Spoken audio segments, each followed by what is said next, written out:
'Tis but a pothole, Ned. Whip them on. Come on, Anna, get out of there! Get up! Get up there! Come on! Hold, Ned, hold! My lord, we are caught fast. There is an inn not far distant. Aye, I see it. If your lordship will be patient, I'll go there. I shall come as well. Yes, my lord.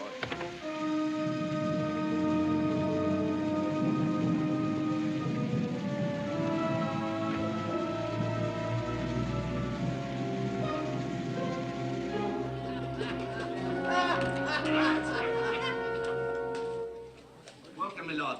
At your service, my lord. My coach is bogged down. Send out 8 or 10 strong men to free it. Yes, my lord. Master Barry, here? Nay, I have but now gone deaf. Look, you, I'm in haste to get to London. Look, you, we're all in haste to get to London, where our horses fresh and the rain stopped. I beg you, Master Waltham, my lord is clearly a man. I care not who my lord is, fat chops. I would not venture out in the wet to free the coach of the Queen herself, nor would any of my friends. Fellow, I'm on the Queen's business. The last time I went out on the Queen's business was to the Irish Wars I went, and here's all I got for that. To free your coach might cost me the other one. Jerry, do you know that man? No, not from Adam. I do. Very well. I'll take these fellows, my lord, and free your coach for you. When I tell them sit, they move not. I shall tell them rise, and they will move. Your tongue wags like a dog's tail. It's not my tongue speaking. Then we speak the same language.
I, too, am late come from the Irish Wars, and I'm as poor as you. But I've spent nights in the Irish bogs that make this seem like July sunshine. So, shall we free my lord's coach? Friend, you beat me fair. We'll either free his coach or carry it back to London on our backs. Come on, lads. Jerry! Jerry! Huh? Come, let's work. I'm sure it's well outside. Bring my doublet. Catch me death of cold. You English are a heartless race. My lord, will you not stately free your coach? Nay, I have learned to thrive on foul weather. Heave! Come on again! Heave! My lord? Well done. Here, go and drink yourselves dry again. Aye, that we will, my lord. As for you, sir, another medal. Gold? Nay, my lord. And why not, pray? To serve my queen is reward enough. So. You fought in Ireland. I, my lord, is a captain of horse. From whence come you? From Devonshire, sir. A village called Hayes Barton. Hayes Barton. In other days, I had a friend there. Raleigh was his name. He was my father, sir. So say you. Did I remember you well as a boy? Do you not know who I am? No, my lord. In those days, I was Robert Dudley. Now I am the Earl of Leicester, the Lord Chancellor of England, and many other things. But your father, does he well? He's been dead these 7 years, sir. Sad. Young Raleigh, you've done me a service. I would do you one. Wait on me at Whitehall Palace in the morning, 3 days hence. Look, your lordship, my poor friend here isn't feeling very well today. Drunk, my lord. Oh. Oh, come on now! Here, get up. Come on! Yeah, hurry up there! Have you no ears in your head? He offered you gold. One small purse of gold. My hopes soar higher than that.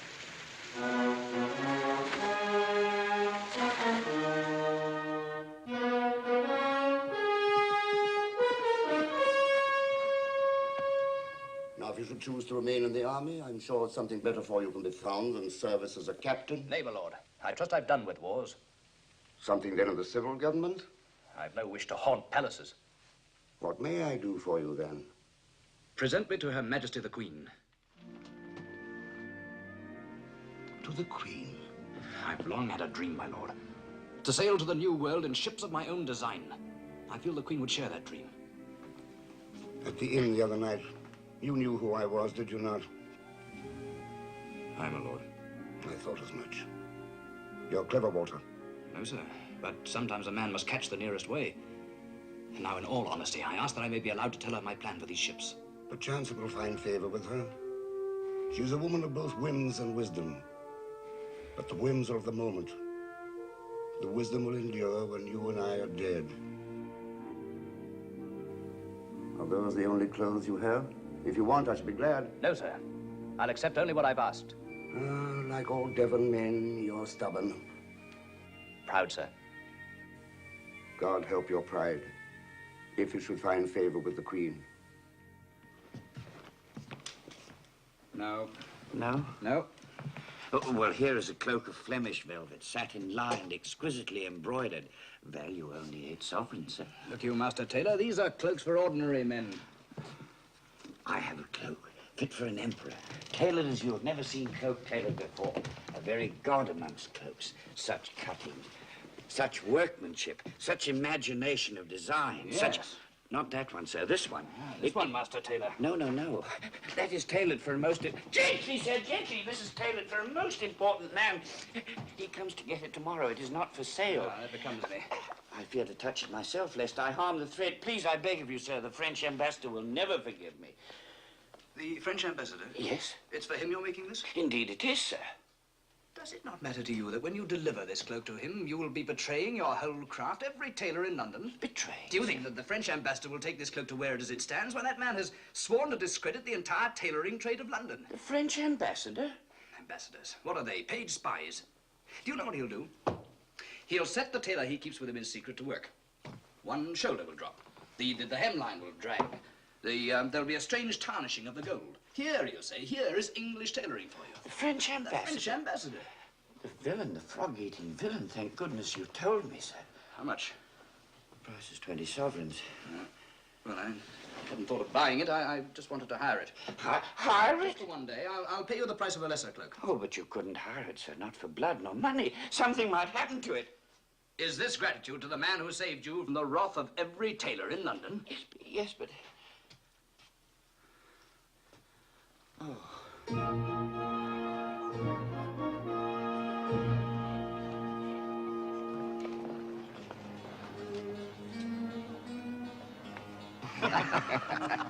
And her name, Monsieur l'Ambassadeur?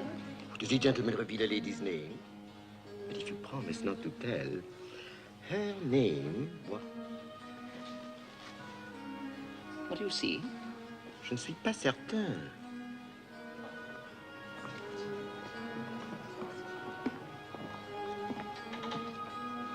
This fellow that came in with Lester, who is he? Stranger to me. He wears a fine cloak, cut in the French fashion. Too fine for the rest of him. Étrange, ce gentilhomme certainement n'est pas français. I'll soon find out.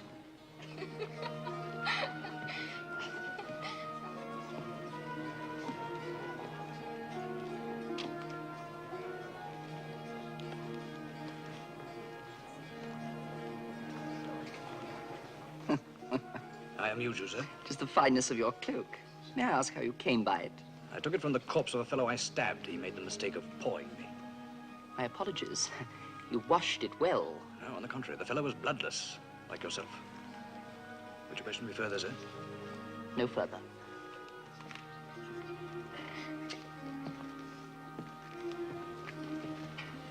Don't be bold, Bess. Faith, were a woman not bold, she would lack for much pleasure. Master Stranger, Mistress Curiosity. what brings you to court, sir? An audience with the Queen. Ah, then you must be more careful. The man you insulted has the ear of Sir Christopher Hatton, and Sir Christopher has the ear of the Queen. Was this the general rule of court etiquette? One of many, sir. Name me more. Oh, it would take too long. Your voice is very pleasing to hear. Oh, well, number 1. Keep a blank face like those you see about you. Your face is not blank. Shh, do not interrupt, sir. 2, be careful to whom you speak and where. The very walls are listening. 3, do not be seen talking to such as I in the Queen's presence. She would take it amiss. 4, oh!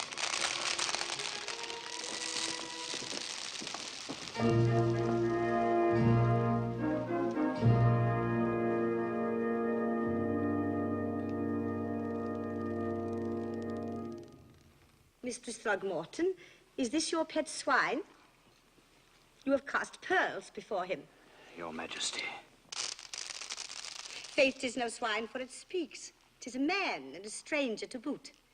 Your name and business. Captain Walter Raleigh, ma'am. New come from Ireland. With dispatches for us? Your Majesty, Captain Raleigh's father and I were great friends. I have heard scant news of Ireland these many days. There is good news, ma'am, and bad. Alas, I believe it. Ireland is no better nor no worse than Whitehall Palace. I am surrounded by dancers. It will do me good to talk with a blunt man of war. Ma'am, the armor of which The iron will not rust, Christopher. I've been talking nonsense all morning. It will do me no harm to talk Ireland now. As you please, ma'am. Yes, Christopher, as I please. And it pleases me to see your armor. Sir Christopher Hatton here has a breastplate engraven with the love of Mars and Venus. You will come with us to inspect it. As a soldier, you can best value its worth.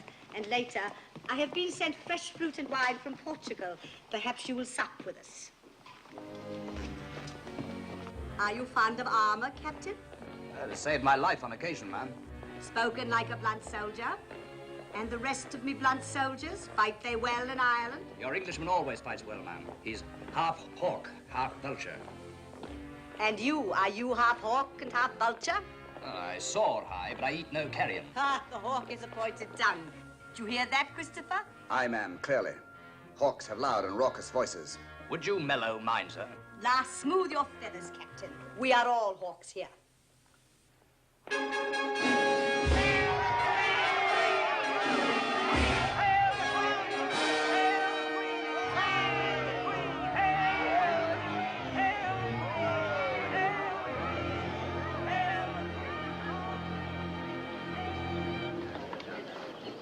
Your Majesty.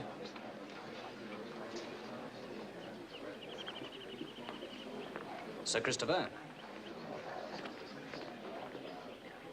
Would you leave your cloak in the mire, Captain? Would I be so vainglorious as to wear the cloak that my queen pick it up, man, pick it up. I'm not quite sure whether you please me or not. However, you have qualities which the court sadly lacks. Must we stand here in the chill air? Your Majesty. Sable. The finest sable. As you say, ma'am, there is no finer fur. Much too fine to waste on a mere queen.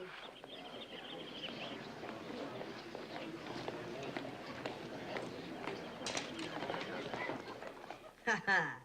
You have a wit, Captain. A poor reflection of your own, ma'am. Oh, flattery, flattery. Flattery is something the soldier never learns. More wine. And what is it the soldier does learn? Attacks, the storming of citadels? Aye, that, and more. And women? Do you consider them citadels to be stormed? Women are not like citadels, ma'am. They have better defenses. Some have walls of paper. But they are masters of retreat. Mistresses, Captain, mistresses. You may go. And what is your next campaign? I'm already launched on it, ma'am. My next campaign is you. It takes strategy to reach me. I have already used much strategy. On whom? The Earl of Leicester, for one. Then you are a soldier indeed. But now that you have reached your citadel, what tactics will you use to storm the walls? Honest ones, ma'am. But suppose the walls were breached and the Queen captured. What ransom would you ask? 3 ships, no more.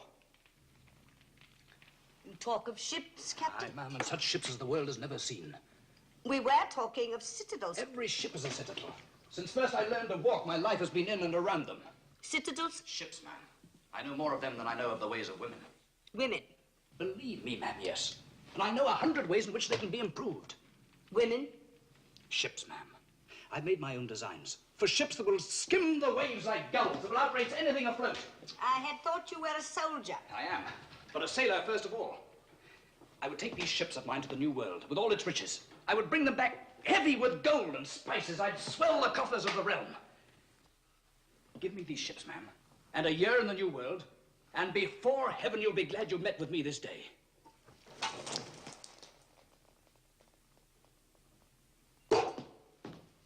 Raleigh, no one leaves the Queen's presence without the Queen's permission. Depart this room, and before heaven you will regret you met with me this day. I regret it already, ma'am. I had thought you'd listen to an honest man. Too few of them. I'm out of practice. Do I have your Majesty's permission to leave? You have not. Faith, you spoke true when you said you knew not the ways of women.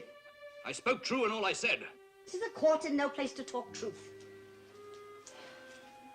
Furthermore, it is winter weather and no time to talk of voyaging. Fill my goblet, Walter.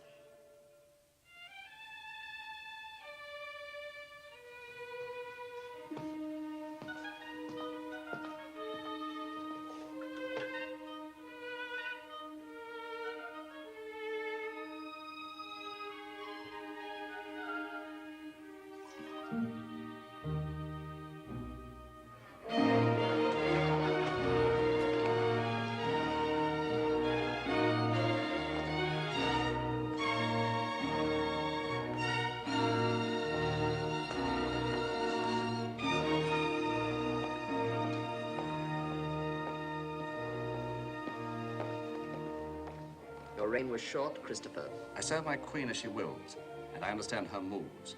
This rally is just the whim of a day. She but toys with him. Suppose he were not the whim of a day. Suppose from my window I could look out on a fair view of lakes and mountains. And suppose someone planted a tree in front of that window. What would I do? Pull it out by the roots. Exactly. My lord, the Queen commands your presence. But as you can plainly observe, there is no tree. Captain Raleigh? Your cloak, Captain Raleigh. Thank you, Mistress Throgmorton. It's very muddy. And very famous. Did she give you your ships? How should you know what I asked her? Oh, there are no secrets at court. She gave me no ships nor any straight answer. Oh, I'm delighted to hear it. I'm not. Until she gives you an answer, you must perforce linger in the court. Believe me, I shall come no more to court. Nay, I think you too stubborn a man to go off without the Queen's final yea or nay. And while you wait on her word, I intend to see you. Often. In the Queen's presence? She'd take that amiss. Perhaps. Perhaps not. Did you sit on the cushion? What cushion? The green striped one at the foot of her chair. I'm not a lapdog. Then she cares not if I see you. You pursue very fast. On the contrary, Captain, I do not pursue. I surround. A good night to you.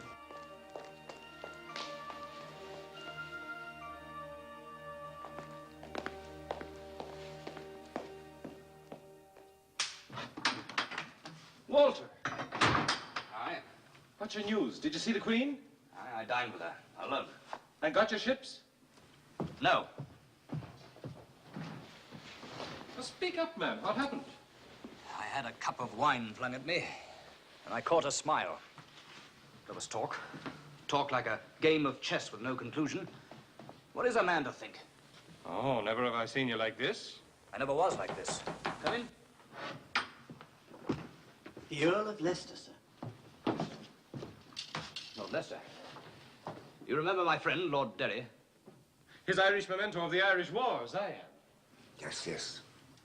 Walter, I come at the Queen's command with news that can bring fortune to you. Fortune beyond any you have dreamed. The ships. The Queen has appointed you the captain of her guard. Her palace guard? But I've no wish for such appointment. So I told Her Majesty. It was made, nevertheless. You have pleased her, Walter. Pleased her? If she thinks to have me sit on her cursed cushion, I'll leave tomorrow. You're an ambitious man. What place is there in England for ambition save at court? And my ships? Your ships may come in time, if you hold her favor. Then they're in. We're in her guard. Me too, an Irishman? Oh, is that wise? I came here, Walter, to tell you and to add a warning. This is not a simple thing you undertake. In return for her favor, the Virgin Queen demands a devotion that is single-hearted, unwavering, long-suffering. Well, look at me. I do, my lord. And despite all, I am proud to have served her.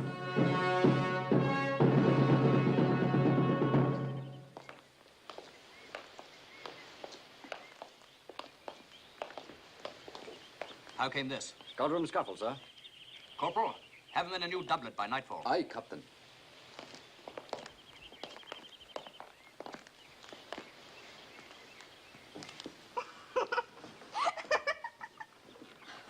Even birds of fine plumage have troubles with feathers, do they not, Captain? Mistress Throgmorton.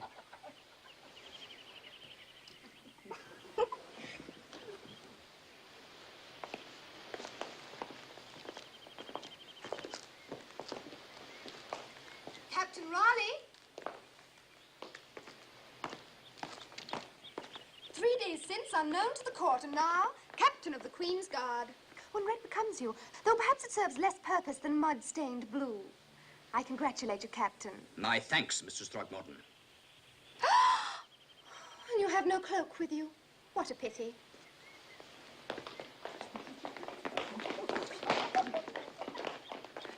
Adjutant, march the men to their posts. Sir. Mistress Throgmorton. Must you bait me thus before the guard? I had no choice in the matter. I did not wish to bait you. Indeed, I pity you. You have no ships, and the Queen has a new lapdog. Dogs bark. And if they bark long enough and loud enough, they'll listen to. I shall have my ships. Nay, but a well-fed lapdog barks but gently. And you shall feed well, Captain. That a mouth so fair should utter only shrewish words. It is at myself I am angry. I had no right to think you the man I thought you were. I give you good day, Captain.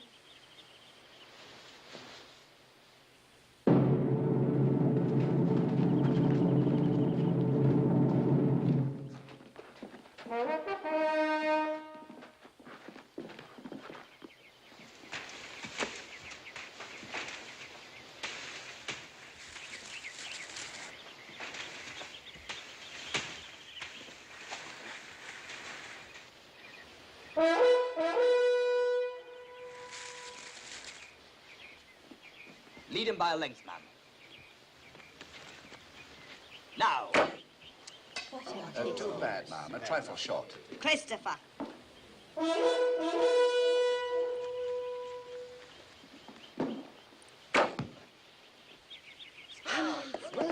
Well shot, monsieur, very well shot. Think you so, monsieur? But why should that surprise you?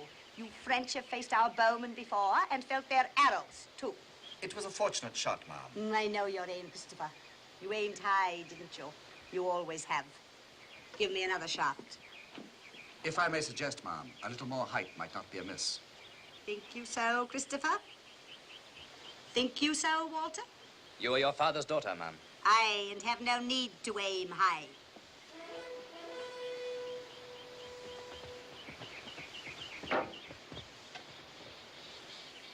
Oh. Did you laugh, Sarah? Know you then that though my arrow falls short of its mark, my kingdom will not?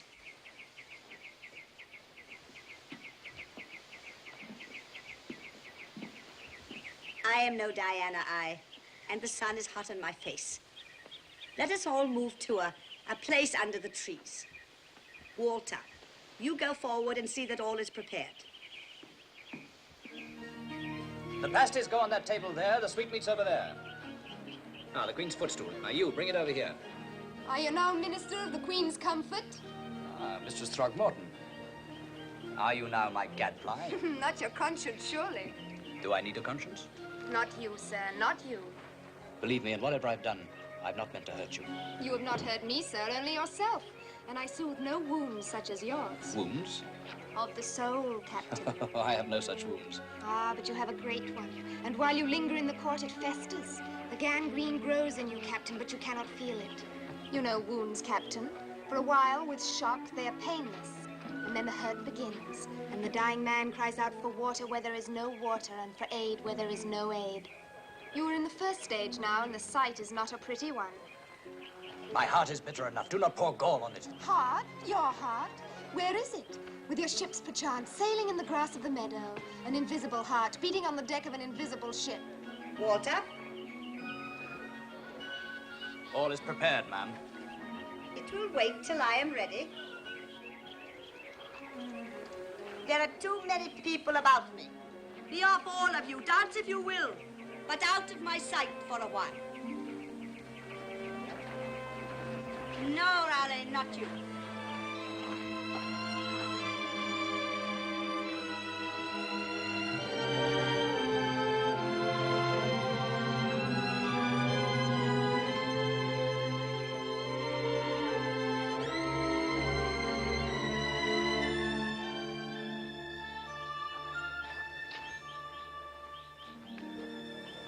What did you discuss with her? Her, ma'am. Mistress Throgmorton? Matters of no purpose. The treatment of wounds. Nothing more? There was some mention of ships that sail in meadows and their captains, who sit on cushions out of the sun. Walter, I have commanded you to have no dalliance with ladies of my court. As you will, ma'am. Oh, Walter, I am hot and out of sorts. As you love me, speak only gentle words, and I will do the same. Aye, ma'am. I read your mind, Christopher. Do you? Then tell me what I plan. To clear the view from your window. His Excellency the Ambassador from the Court of France. Your Majesty, my lord. We are honored, monsieur. May I compliment you once again, madame, on this most beautiful palace. There is no other like it in all of Europe. It was my father's. I will tell him when I see him. But King Henry is dead. Ha ha, madame jests. Madame never jests. No, madame. I think, monsieur, I know the purpose of this audience. You wish to report again that the Duke d'Alençon is enamored of me. Ever since he saw you, he can talk of nothing else. He is a sweet boy, but only a boy. We have discussed this before. But, madame, this time I am commanded by my queen to return with a definite answer. Your queen then thinks to command me? Oh, no, I beg of you, madame, no. And so you want a definite answer, do you? Yes, madame. Very well, I shall give you one. Go back to your Catherine de Medici and tell her I am tired of little French dukes and of old French queens and of ambassadors who laugh when I miss with an arrow and of all Frenchmen in general. Go back and tell her that. Yes, madame.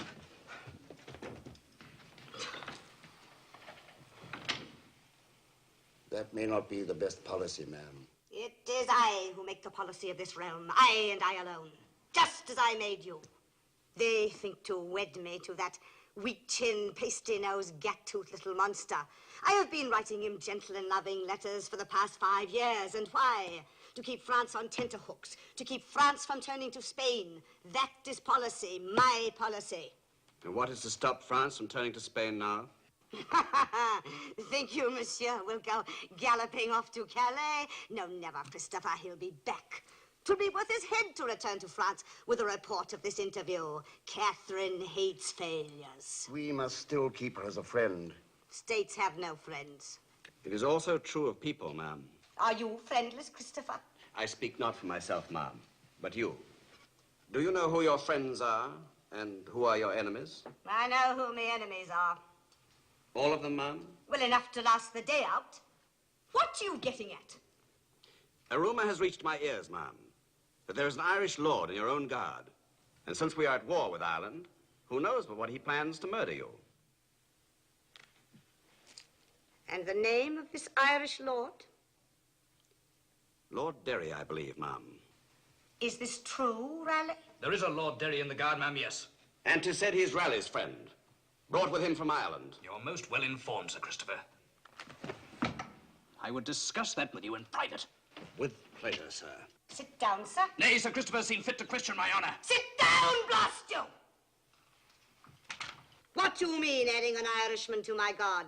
Lord Derry is an honourable gentleman, ma'am, who wishes your majesty naught but happiness. Words come tuppence a thousand. What's in his heart, eh? Speaks what's in his heart. No man has done that since God made Adam. Well, we'll see what's in his heart. Arrest him, send him to the tower. Aye, ma'am. You, sir? No, ma'am, not I. You cheap-jack soldier, you! How dare you disobey me? It's I who brought Lord Derry to this court. It's I who take full responsibility for him. It is I who will strip you of every honour you have, every bone I've thrown you. It is no honour for a man to humble himself. And this I've done, time out of mind. I return such honours gladly.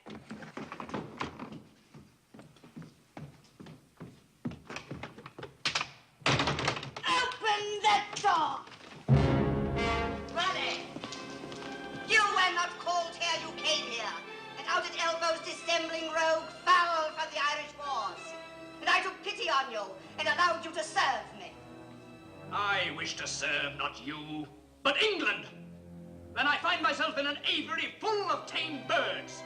All England's not confined in the walls of this court, but rides proud and free on the bosom of the ocean, bordered only by her destiny and hope. Yet while every other nation in Europe is pointing the bows of its ships towards the Indies and beyond, we English stand idly by, counting our pence. But some Englishmen watch the sun and the waves, and dream of a future that will shine on England with the brightness of 100 suns. Thank God I'm of their company. Thank God you are no longer of mine. Out of me sight. Out of me house!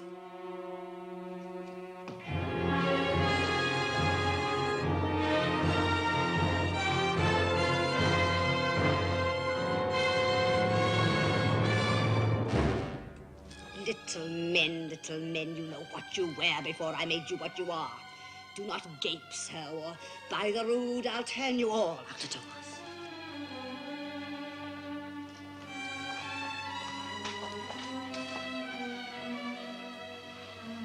Christopher, Robert, I feel fain, take me to me chamber.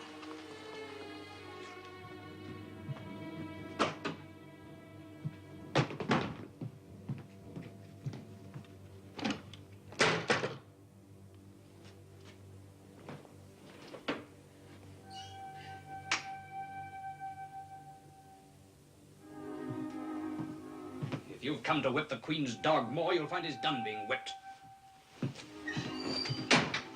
I have come to talk to a Devon man. The one who lives here and I forgot his birth. Where is Lord Derry? Arranging for horses, saying goodbye to some wench.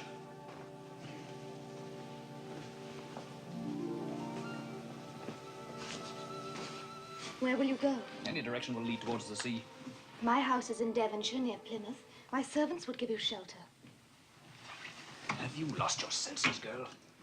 This is a face that would be wiser to forget. It is a face that pleases me again. Beth. Yes, what? You've chanced much in coming here. Much. Perhaps more than you know. I came because I wished to. Oh, I've longed to stand as close as this. How in the moments before sleep I've questioned the color of those eyes. Nay, I've been even bolder in their regard. How is one bold in the regard of eyes? I wondered whether, when a man presses a kiss on your lips, those heavy lids, do they close?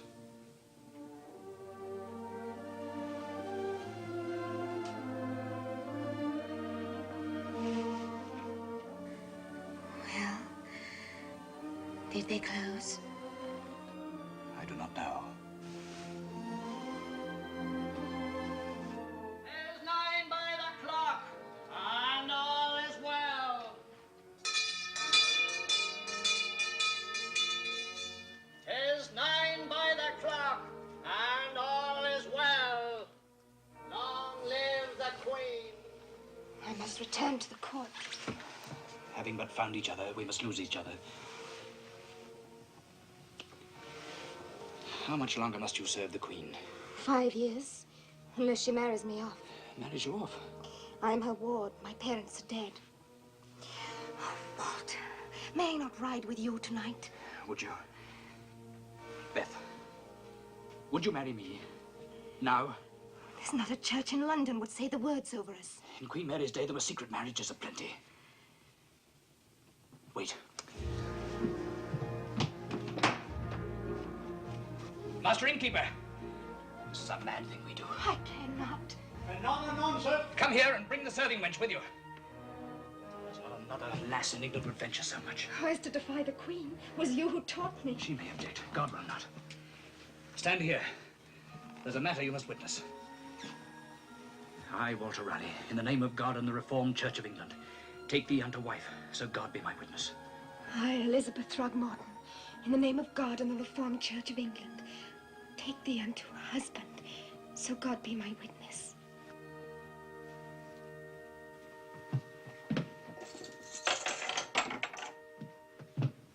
Our thanks. My lord.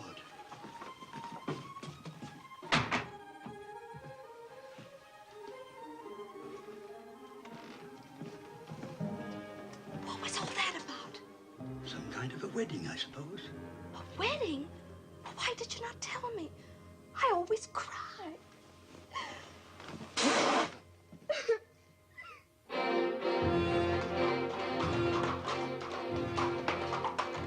Walter.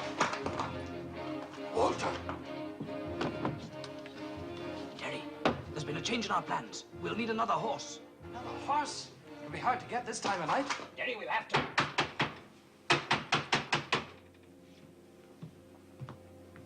Who is it? The name of the Queen. Open.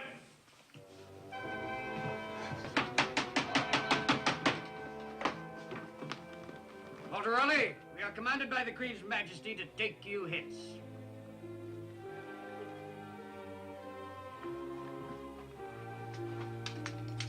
Can you give me a moment? We cannot, sir. Come at once.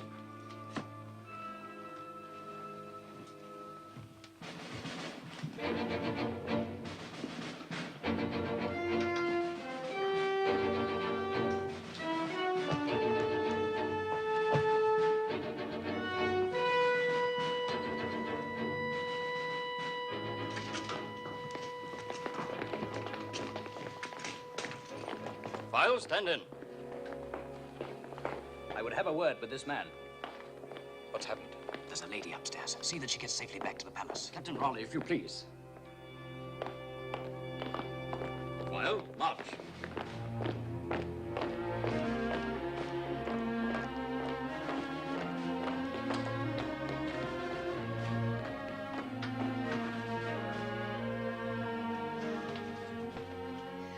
Mistress Throgmorton. Terry, where are they taking him? They gave him no time to tell me either where or why. She sent him to the tower. Nay, had she wished him there, she'd have sent him this morning when they quarreled. You do not know her. Her anger is like some beast.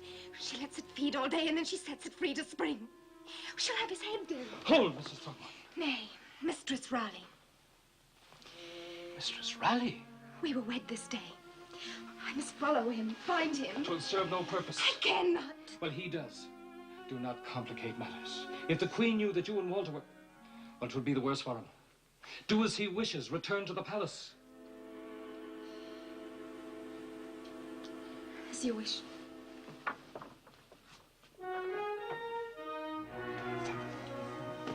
Enough.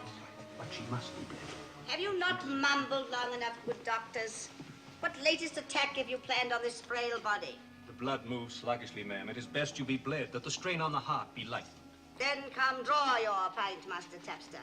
I have impatient blood. Would that all the heart's strain could be eased by bleeding.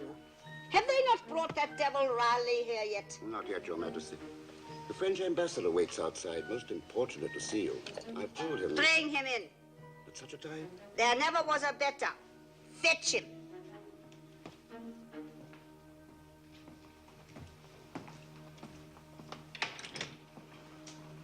Sir.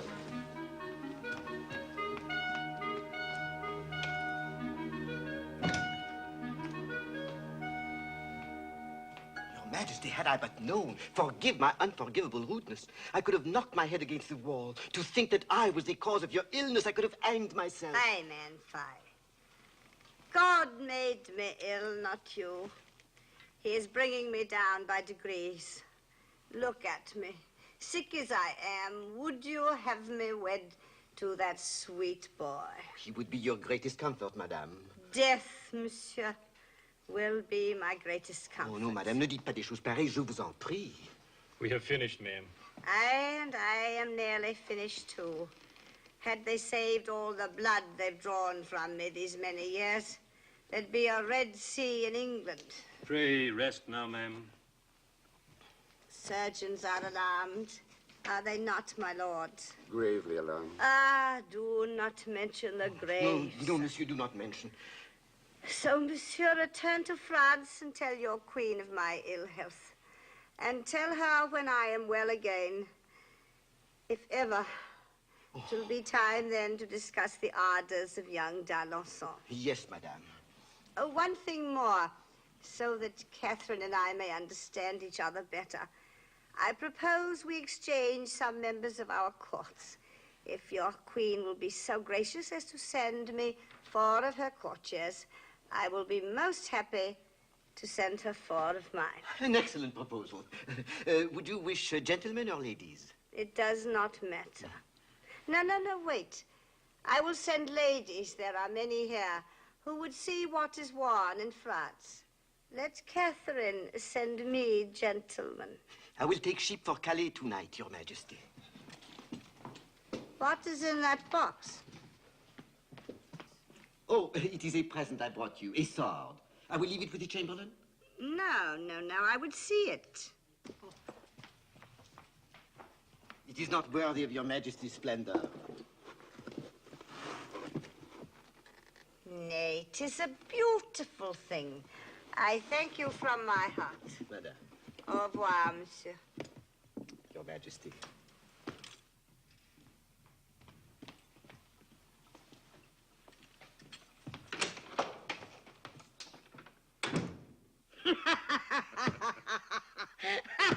There is policy for you. A week from now, all France will think I am standing on my coffin, and that millstone is off my neck for a good 6 months. How is it that devil Raleigh is not here yet? Let me ask, ma'am.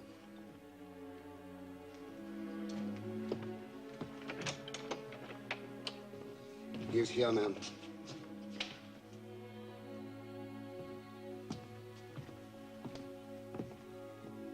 Your Majesty. Come you here.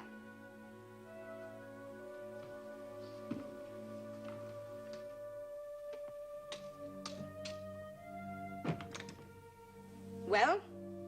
I did not know you were ill, ma'am. Of course not. The plague knows not whom it kills, but no matter. No matter. Why do you think I've had you brought here? To forgive you. Are you not pleased? It will happen again, ma'am. Nay, you will never again shout me deaf in my own house. Sit down.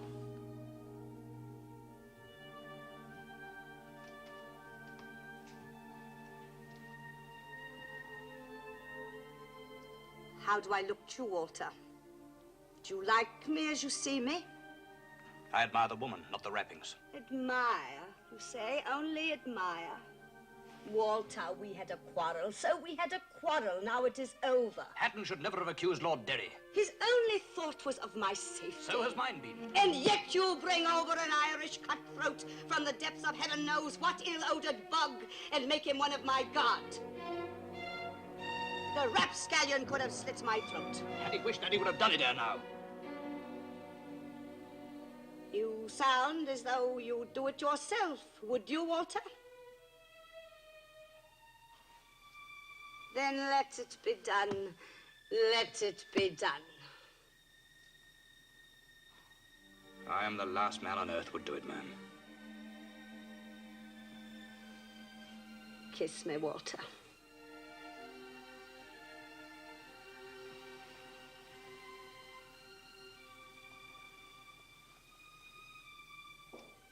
Dear Walter, you are my best physician, so long as you do not quarrel with Christopher. How can you defend him? He acted not in your interest, but in his own. Ambition opened his mouth, jealousy spoke his words for him. But you are all ambitious, all jealous, yes, even you. If I gave each man in this court everything he wanted, I would have to give away half the world.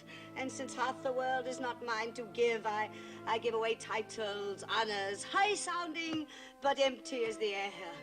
Would you not, too, like a title, Walter? I have done without one all these years, ma'am. And I have done without quarrels in my court. No, I do not command you.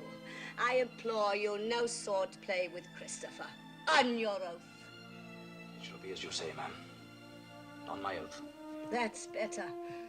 And do not make me bandy words, so I am not well. Walter, am I old? Do I look old? Does the moon look old, or the sun? I am talking of Elizabeth Tudor, not suns and moons. Answer me truly, Walter. Were I forming a new company, ma'am, and were you not Queen of England, I would have you wielding a broadsword. Broadswords are heavy. Aye, young men's work. There's my blunt soldier. You are no smooth-tongued courtier yet. Open that box.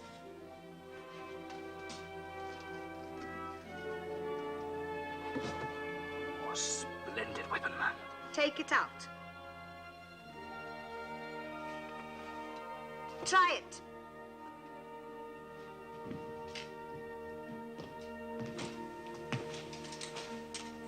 A splendid weapon indeed. It is nicely balanced and finely worked.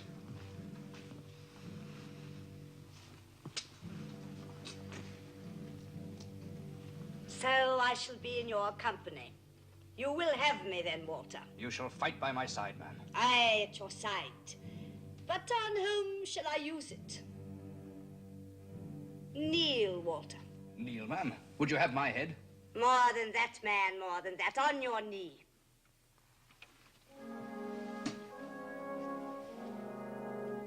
I, Elizabeth Tudor, by the grace of God, Queen of England, do dub thee knight.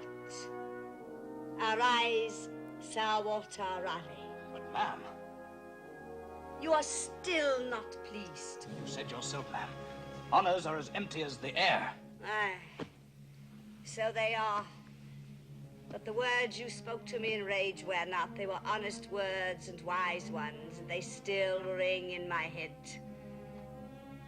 But I will please you yet, Walter. I cannot give you 3 ships, but 1 you shall have.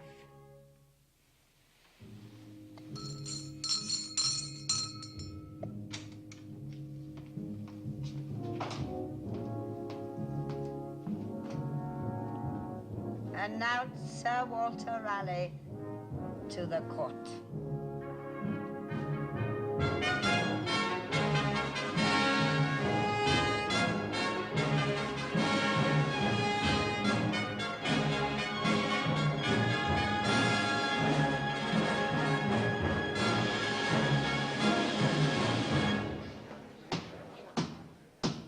By command of Her Majesty, the Knight, Sir Walter Raleigh.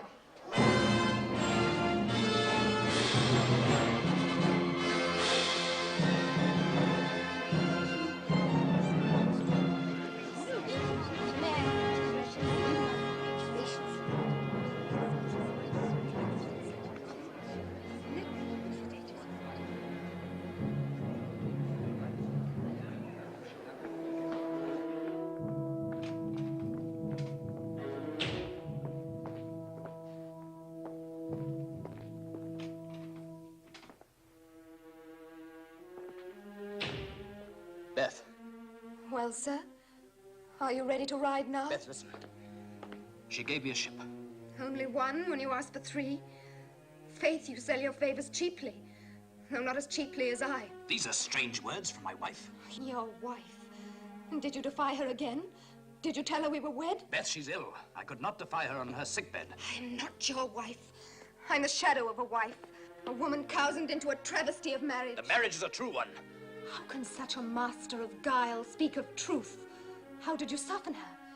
Did you use the same words that softened me? You know not of what passed between us. Heaven forbid that I ever should. To think this was the man whose very life I prayed for when they took him away. Man indeed. Whip dog licking the hand of its mistress. Don't go too far, girl. I've come to the end.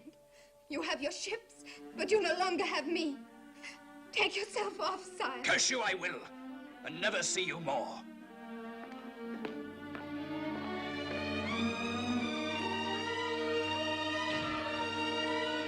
Sir Walter, 'tis not often one can talk to a knight so newly minted. I wish no words with you, sir. Ah, but now that we are equals, I wish words with you. You said in council I questioned your honor. I do not remember what I said in council. Then let me improve your memory. I still question your honor.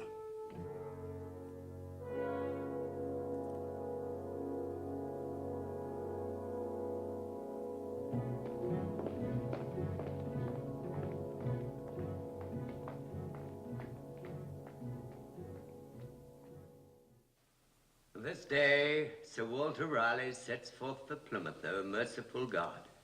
We crave thy blessing on each step of his venture. May he have thy guidance in the preparation of his ship. May he build it strong and seaworthy. Thou knowest the dreadful dangers of the deep, the storms that rise, the whirlpools that engulf, the monsters that dwell below, the peril of the Spanish ships. Thou knowest the giant waves that mount. As you have said, my Lord Bishop, God knows these things. He needs no remembrancer. And my knees are weary. Upon Sir Walter Raleigh and his undertaking, thy blessing, O merciful God. Amen. Amen. Amen.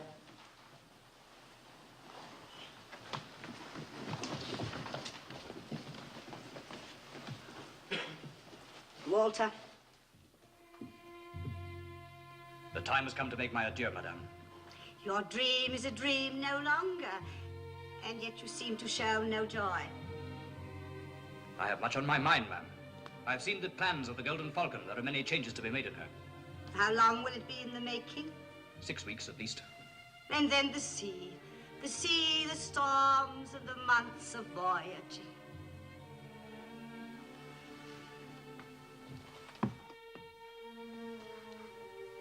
When will I look upon you next, Walter? That's in God's hands, ma'am. I thank your majesty for opportunity granted to no other man. I have no taste for partings.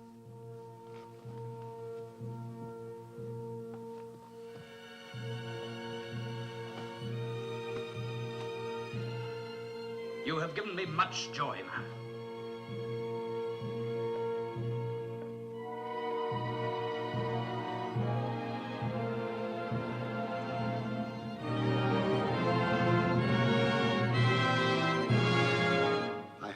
Hopes of this adventure, ma'am. Adventure? Why must Raleigh go? It is his dearest passion, ma'am. Adventures for the brainless. Or should be.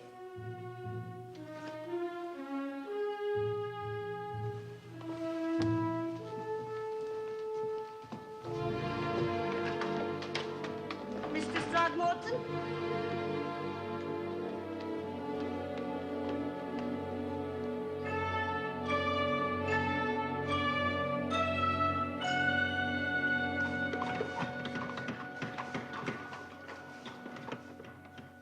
Golden Falcon is a stout vessel, Sir Walter. I doubt if you'd find better. She's not what I would have designed myself, Master Randall. But with these alterations, she should be the equal of any craft afloat. Aye.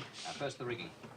She carries no topgallants, rigger for them. Aye. She also lacks span on the fore and main. Add yet another full score yard of sail to each. Oh, with that much canvas, Sir Walter, a blow might pull the sticks right out of her. I think not. Mark his words well, Master Randall. He comes from a long line of seafarers.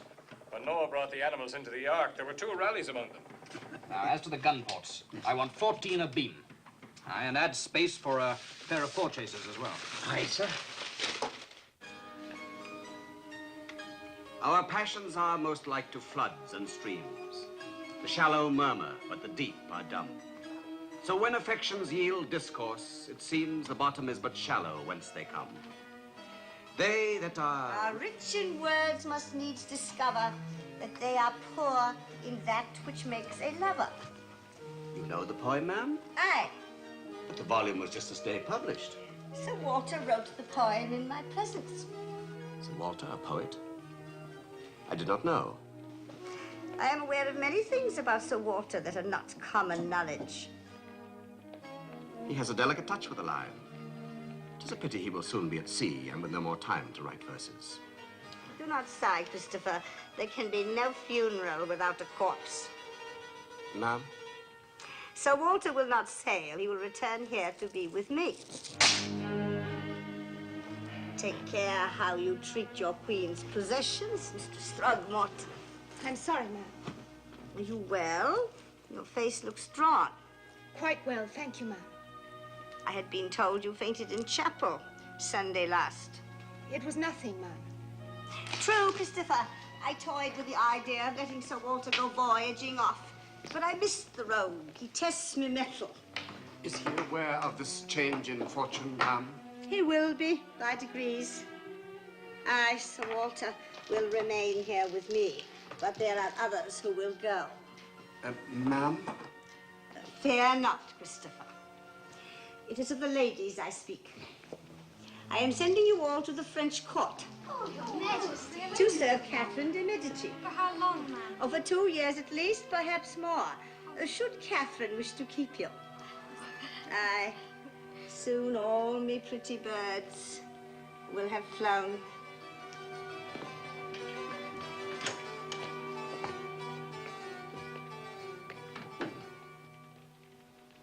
Did you hear the parents? I wonder if she ever stayed for a long time. I hope she likes it.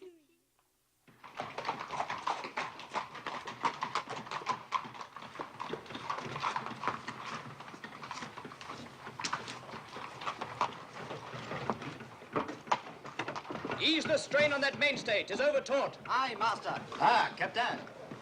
Corporal Gwillem, what brings you to Plymouth? A letter from the Queen I bear, Captain, by her own handwritten. Well, Gwillem, do all the little colleens in London miss me? Lying I would be if I denied it. Every Whitechapel wench is weeping. You can float up the Thames on their tiers, then. When finished here, we're commanded to sail to London, get our cannons mounted. 2 weeks wasted. What other news from the palace? Oh, not of moment. The ordinary. The Queen is sending her ladies-in-waiting to the French court for 2 years. All 4 of them? Ah, there's a bit of gossip I forgot. There may be 5 souls who will sail, if what's being whispered by the kitchen maids comes true. What are the kitchen maids whispering? Why, faith that one of the ladies-in-waiting is, Beasts we men are, bless us. Which one is it?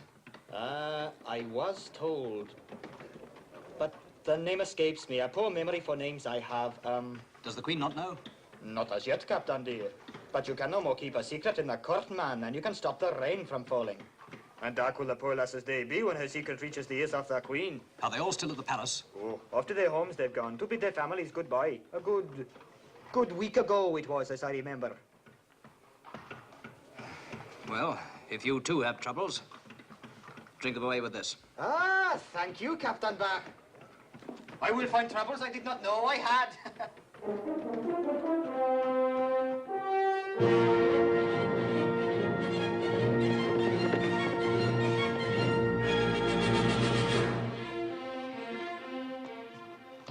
Sir Walter Raleigh, to see Mistress Throgmorton. A moment, sir.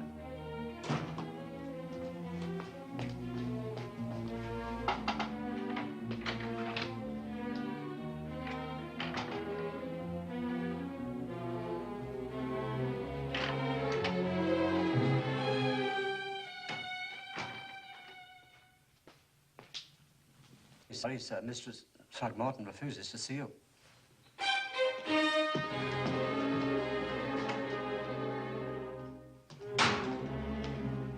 Beth.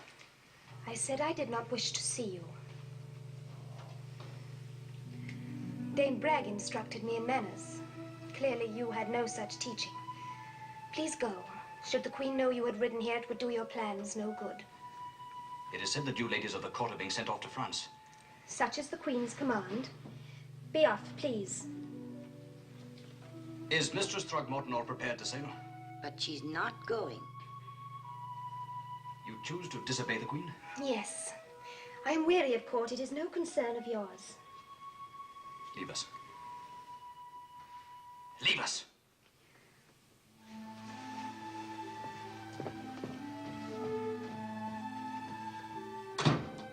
I believe is true. It's very deeply my concern. I do not know what you believe. I bid you good day.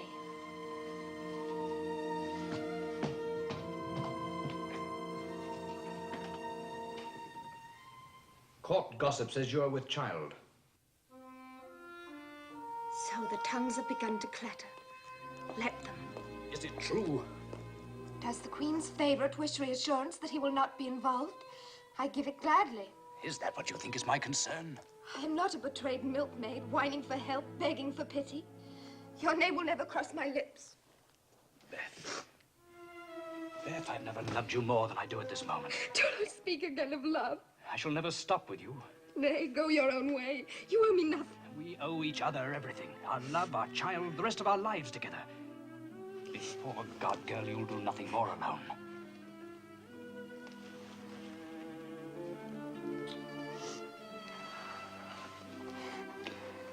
When does the Queen expect you back at court? 3 weeks. 3 weeks? Not much time. But it can be done. Look, my ship must sail to London to have her guns mounted. Nay, Walt, it is but a ruse. The Queen plans to keep you with her. I heard her say so. Did she now? Ah, then the game gets all the better. What would you say if, in 3 weeks' time, the Golden Falcon sailed due west, with you and me aboard? For the new world? For our new world, our new universe. Beth, will you go? Though every ship in England barred the way. Walter, 'tis good to see you. Bless you, if you hadn't returned tonight, I was going to look for you myself. Is all well? Aye, well and better than well. Your tailor? At times. This is the bed, Master Carpenter. I want it twice as wide, well slatted, and I want the finest grained oak. A rare job I'll do, sir. Right, man, fetch your tools and set to work. Aye, sir. You plan to sprawl o' nights that you need such a great bed. Yesterday, before a cleric at the altar, we repeated our vows. 'Tis now a marriage doubly sealed. You'd best be about some other business, sweet honey dove. Such words as marriage mustn't sully such innocent ears. 'Tis a dangerous thing you do. The outfitting of the ship must be speeded. In 3 weeks, we sail for the New World, avoiding London, direct from Plymouth. Gently, Walter, gently. Have you thought what'll happen when the Queen learns not only that you're wed, but that you've stolen the ship as well? Her rage will shame the devil himself. It'll pass as all her rages have passed. Elizabeth has a hunger for gold, a miser's hunger. I'll get it and lay it before her feet. You mean you'll return after these sins of yours? When the Queen sees what I bring with me, she'll forgive them all. Aye, if you return with all of the New World in tow and anchor it off Land's End. The venture seems too dangerous for you. You've no reason to come. I've shared your miseries. I may as well share your joys.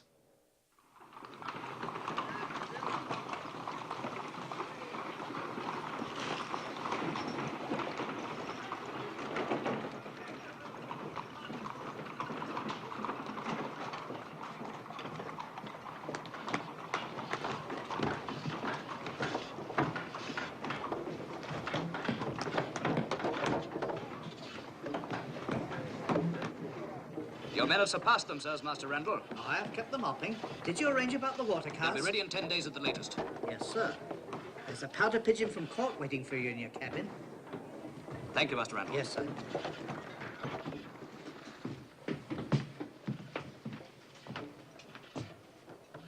Good morrow to you, Sir Walter. Lord Derry. What brings you here, Master Chadwick? The Queen's business, Sir Walter, which of course is your business as well. She sends you this.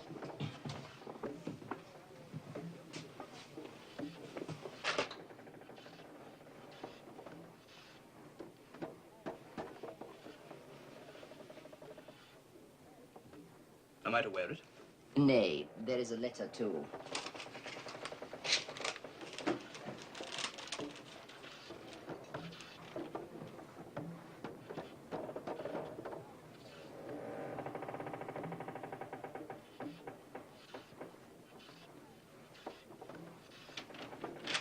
Convey my warmest thanks and deepest appreciation to Her Majesty. Not having heard from you since you left London, Her Majesty has exercised to know when she may expect you. Ordinarily, it takes 3 days sailing from here to London. Pray tell her that the time it takes me to get there will surprise her. Upon my soul, I can believe it. I've never seen such busy workmen as yours. Do you stay in Plymouth, Master Chadwick? Nay, I ride to London at once. The Queen does not wish to wait a word from you. With your permission, Sir Walter. Lord Derry. Do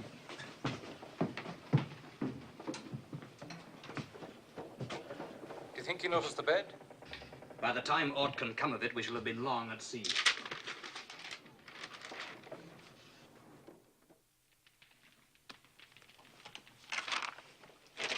What more needs my name? These are all for the day, ma'am. But Master Chadwick has returned from Plymouth, and he and Sir Christopher Hatton await audience with you. Why did you not say so before?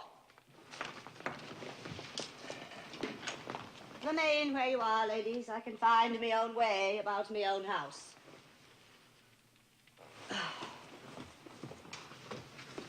You do not seem travel-stained, Master Chadwick. You must ride a high horse. I changed from my riding clothes, Your Majesty, before I ventured into your presence. Faith, I would not care if you came to me in rags, so long as you bring me good tidings. I bring you strange tidings, ma'am, if naught else.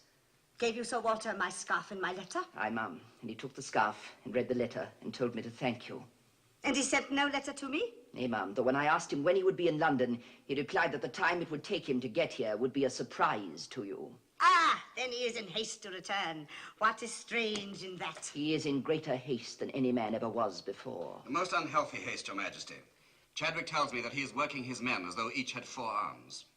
But, Christopher, why has Master Chadwick been in such great pains to discuss the matter with you? Because he did not know how to approach you, ma'am. Approach me with what? The strange thing is, ma'am, Sir Walter has built a fine bed in his cabin. So, the rogue likes his comfort. It is not the bed of a single man. Are you accusing Sir Walter of... I'm merely stating 2 facts, ma'am. The fact of a great haste in shipbuilding, and the fact of a great bed in his cabin. Add to these one other element, and fancy can take the whole thing over.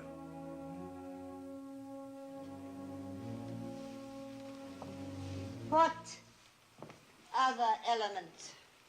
Near Plymouth, a lady of this court is even now preparing herself for her trip to France. She has little time. Has she chosen the captain to take her there, or beyond? You spend a woman's honor with great ease, Christopher. I try to save a woman's pride, and it is most difficult and most thankless. What you trying to tell me? That Sir Walter Raleigh has taken himself a wife.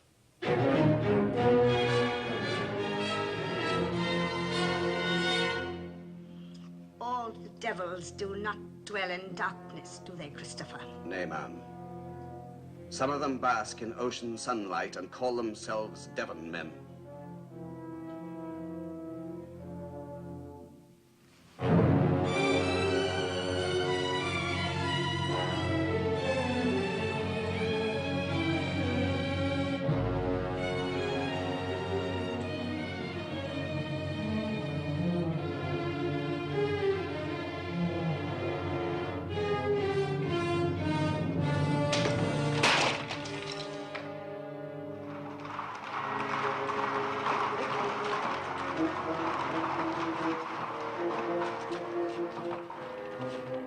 Where's the captain?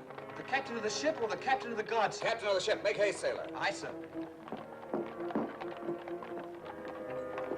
Where are you going? I was ordered to fetch... But one order, not to leave your post. Aye, sir. Welcome to the Golden Falcon, Sir Christopher. Is it pleasure that brings you here, or duty? Both. Irishman.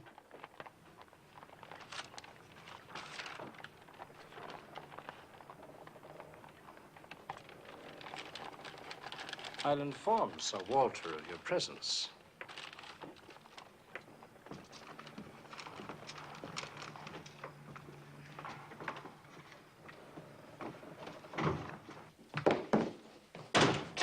Hatton's above, with your death in his hand. Hatton? Alone? 10 men he has, and a warrant from the Queen, signed and sealed, to bring your prisoner to London. There's only one thing to do. Over the side and back to Ireland. What of Beth? It's yourself they're after. You fetch her and take her to Ireland. I'll delay them long enough to give you a league start. I'll delay them. You go. It'll take an Irishman to smuggle her into Ireland.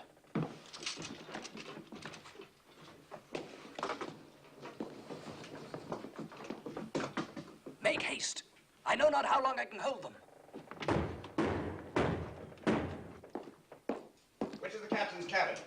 Queen's messenger does not wait.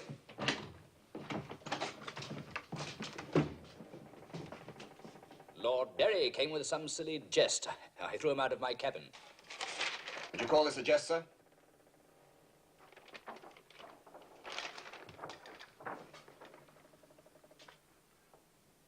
No, I would not. I'd call it a forgery. The Queen's hand, the royal seal, a forgery? There is one courtier who has access to the royal seal. I was sent here to demand your sword. I'll let you have it long enough to answer me for that affront. I will not cross swords with you. I gave my word to the Queen. So that's it, is it? You hide behind a woman's skirts. Does your vow include this?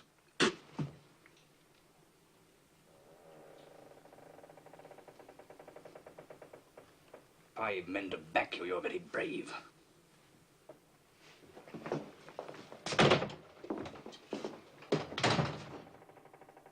I swore never to draw a blade against you. I took no oath concerning my hands. Swords or hands, it makes no difference.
Irishman, too.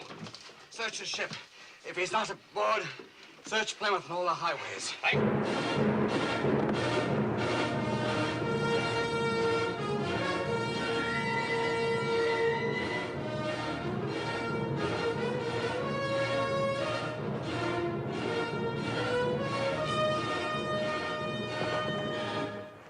Is all well with you? All is well. My skirt was caught in the stirrup. Stop looking at me with such worried eyes. My mother went pleasure riding the day before I was born. It's not that I was worried about. Look! Right ahead. Try to reach my belly. A man named Cahulan.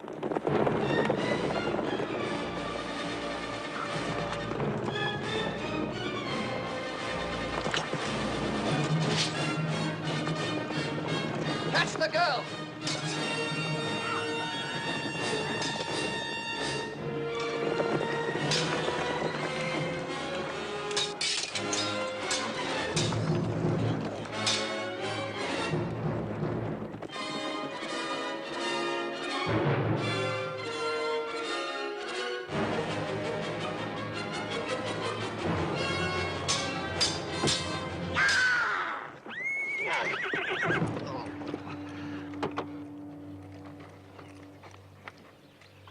That an English sword should reach this back of mine. And on a Friday, too. Don't die on a Friday. They always said to me, it's bad luck for you. Derry!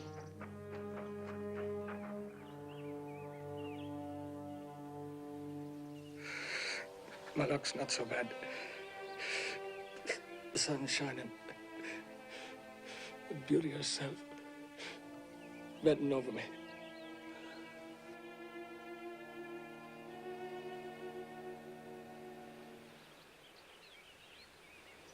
You are under arrest. We will start for London.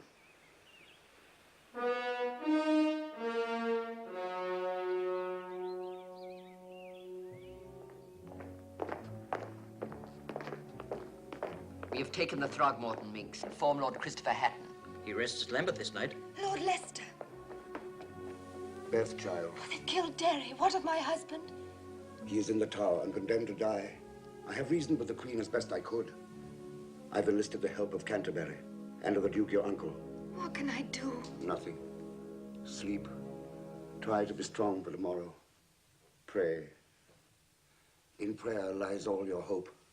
We ride on to the tower. This weary girl, she could sleep in her own room tonight under guard. This is my prisoner. Do you wish to question my authority? Nay, Lord Leicester. Show them the way, Beth. Thank you, my lord.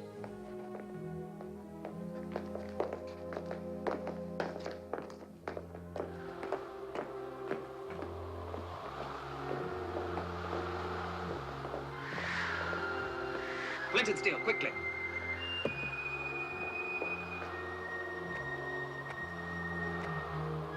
Shut the window.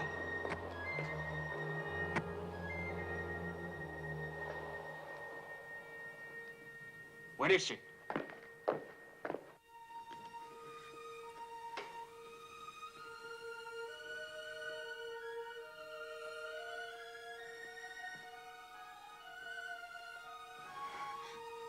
Madam, Who is it? Lady Raleigh.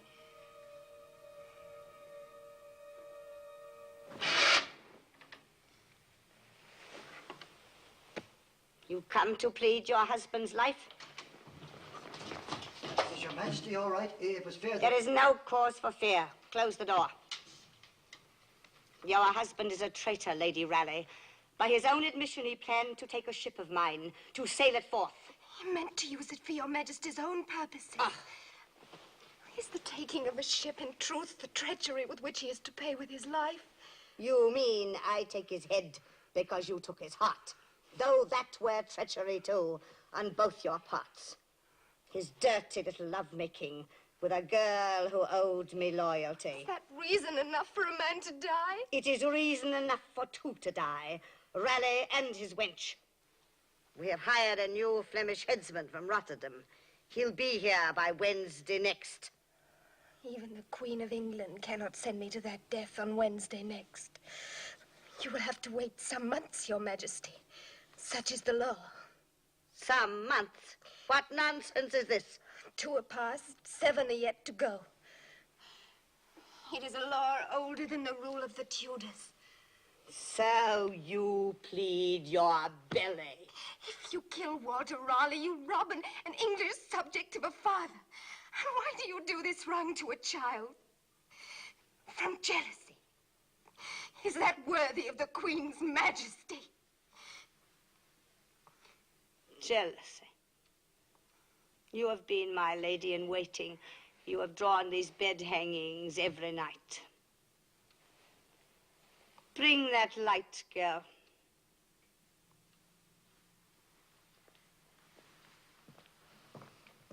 Let me show you what they hid.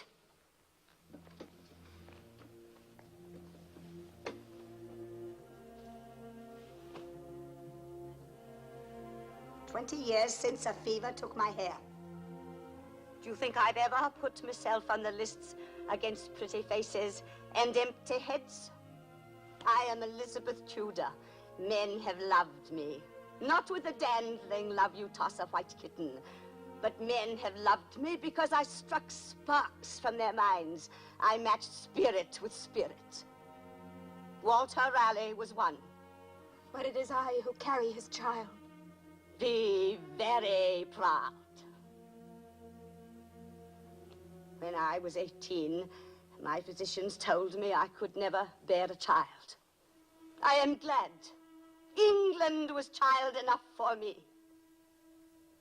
Take this strumpet away. Take her away! Take her away!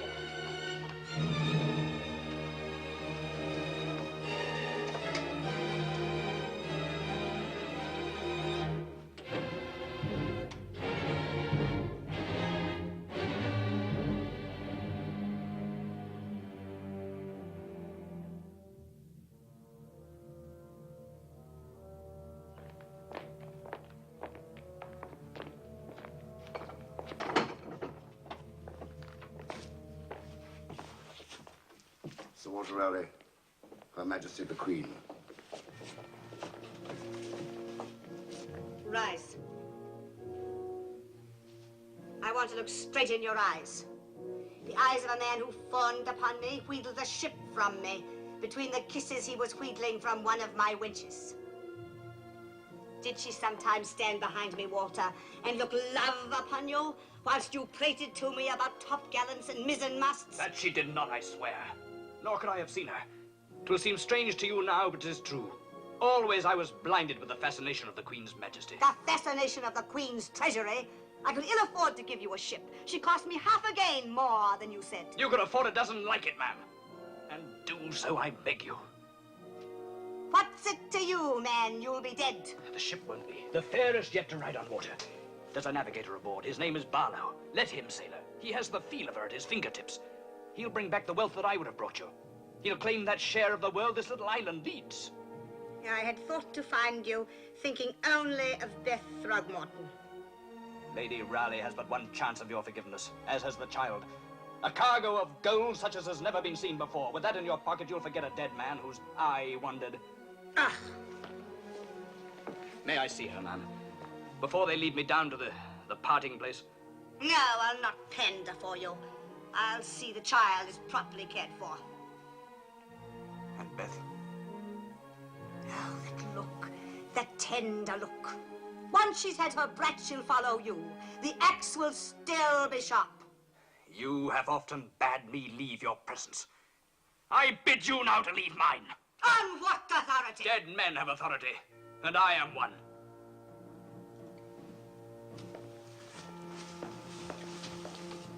Walter. Walter, I needed you and you betrayed me. I loved you, madam. I loved you as a man loves a great queen. It's that love you betrayed. But I'm also a woman. A woman not too young. Madam.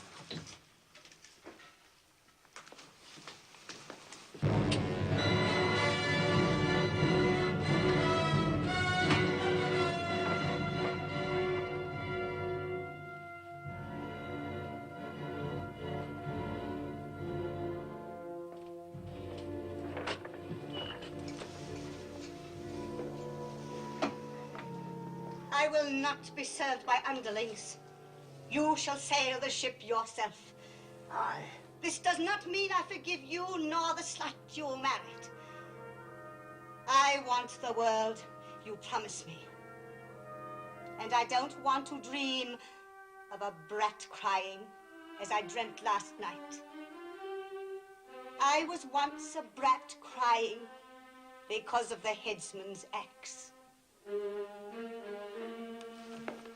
Those cargoes you bring back had best be rich and rich and rich.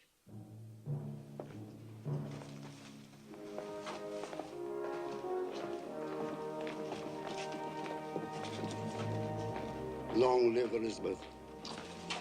God save the Queen.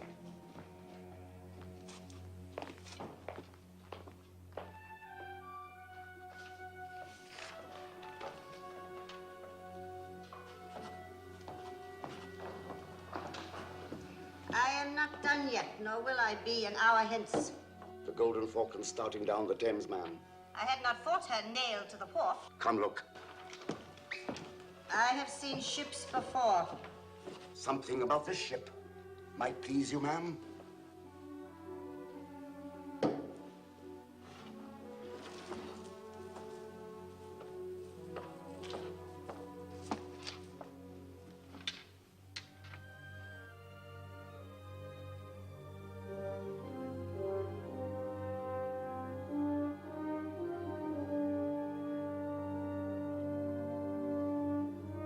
Think to pleasure me with such a sight?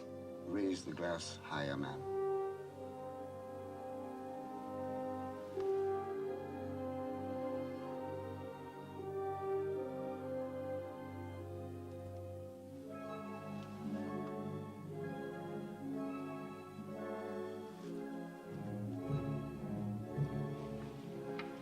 Two months have passed and 7 are yet to run. A puking winch and some waves. I must go on with the business of state.